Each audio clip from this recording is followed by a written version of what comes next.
ఏంటంటే యుద్ధం పైగా మీరు మనం ఇందాక అనుకున్న దానిలో 90 లక్షల కోట్ల మిలిటరీ బడ్జెట్ మనకు కూడా ఉంటే బాగుంటున్నా కానీ నేను చెప్తుంది ఒకటి ఇక్కడ.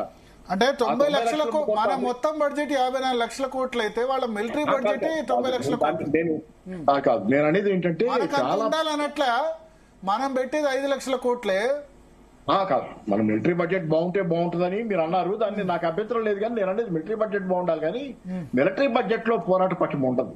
అమెరికా మిలిటరీ బడ్జెట్ ముందు ఇరాన్ మిలిటరీ బడ్జెట్ ఎంత పోరాట పటిమ, పోరాడాలని దేశాన్ని కాపాడుకోవాలనే పట్టుదల ప్రజల్లో దీక్ష ఉండాలి. వియత్నాం ఎంత దేశం, ఆ రోజు అమెరికా యుద్ధం చేస్తే వియత్నాం వాళ్ళు ఎట్లా పోరాడారు, ఎంత పేద దేశం అది. ఆఫ్ఘనిస్తాన్ ఎంత దేశం, వాళ్ళు తాలిబాన్లు. ఆఫ్ఘనిస్తాన్ ఎంత పెద్ద దేశం అది. కరెక్టే, సరే వాళ్ళు తిప్పికొట్టగలరు కానీ వాళ్ళు వేరే దేశం మీద యుద్ధం చేసే పరిస్థితి లేదు కదా. వియత్నాం పోయి వేరే దేశం మీద అటాక్ చేసే పరిస్థితి లేదు. ఎందుకు మనం అటాక్ చేయాలని మన కోరిక ఎందుకు ఉండాలి? అటాక్ అంటే ఇప్పుడు పాకిస్తాన్ మన మీద పిచ్చి వేషాలు వేస్తే కాదు పాకిస్తాన్ పిచ్చి వేషాలు వేస్తే పాకిస్తాన్ అధ్యక్షుడు లేపేసే సత్తా ఉండకూడదా మనకు డైరెక్ట్ గా? ఇప్పుడు ఆ కోరికలు అందరికి బాగానే ఉంటాయి కానీ వెనిజులా అధ్యక్షుని కిడ్నాప్ చేసినట్టు పాకిస్తాన్ ప్రధాని కిడ్నాప్ మనం చేయొద్దా? ఇప్పుడు చేసి అమెరికా ఏం బాగుంది? చేసి వెనిజులా విషయంలో అయితే బాగానే ఉంది కదా సార్. నేను అనేది ఇరాన్ విషయంలో ఓకే, వెనిజులా విషయంలో అయితే బాగానే ఉంది కదా, సక్సెస్ అయింది కదా.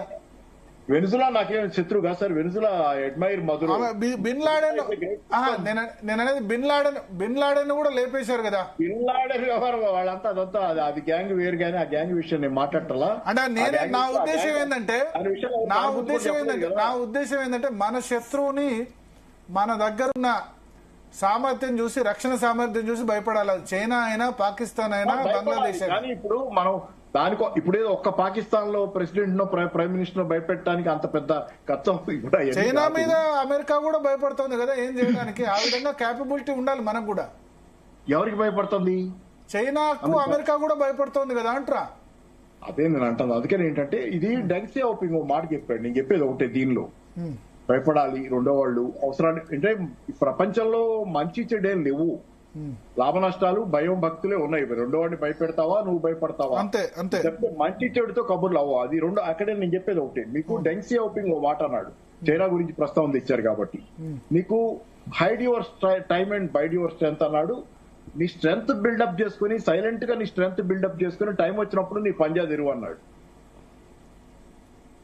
దానికోసం ఏంటంటే మనం దేశంలో అంతర్గతంగా మన ఆర్థిక వ్యవస్థని పటిష్టం చేసుకోవడానికి లాంగ్ టర్మ్ ఆలోచనతో వ్యూహాత్మకంగా వ్యవహరించాలి.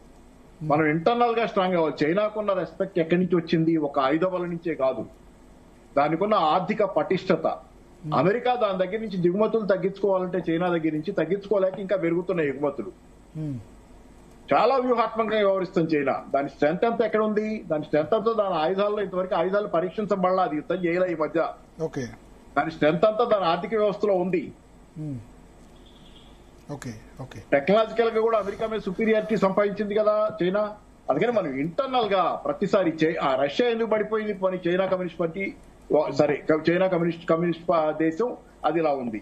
రష్యా ఒకప్పుడు ఊరికే పడిపోయింది కదా, కుప్పగొలిపోయింది కదా. ఎందుకు కుప్పగొలిగింది? రష్యాకి చైనాకి తేడా ఏంటి? చైనాను చూసి అమెరికా ఎందుకు భయపడుతుంది? రష్యా ఎందుకు కూలిపోయింది అమెరికాకి వ్యతిరేకంగా పోరాడలేక? ఎందుకంటే రష్యా ఇంటర్నల్ గా స్ట్రెంత్ అవ్వకుండా కేవలం అమెరికాతో ఆయుధాల పోటీలో ఆయుధాలు పోగేసుకుంటా వెళ్ళి అమెరికా బెదిరిస్తే నీకంటే నా దగ్గర ఎక్కువ ఆయుధాలు ఉన్నాయనే పోటీలోకి దిగింది రష్యా. దానిలో అంతిమంగా రష్యా కూలిపోయింది. ఎందుకంటే అంతర్గతంగా ఆ దేశ ప్రజలకు కావాల్సిన కనీస అవసరాలు తీర్చే స్థితిలో లేకుండా పోయింది రష్యా. ఆ రోజు పెద్ద పెద్ద క్యూలు రష్యాలో, ఏ సరుకుల్లో నాణ్యతా ప్రమాణాలు లేవు.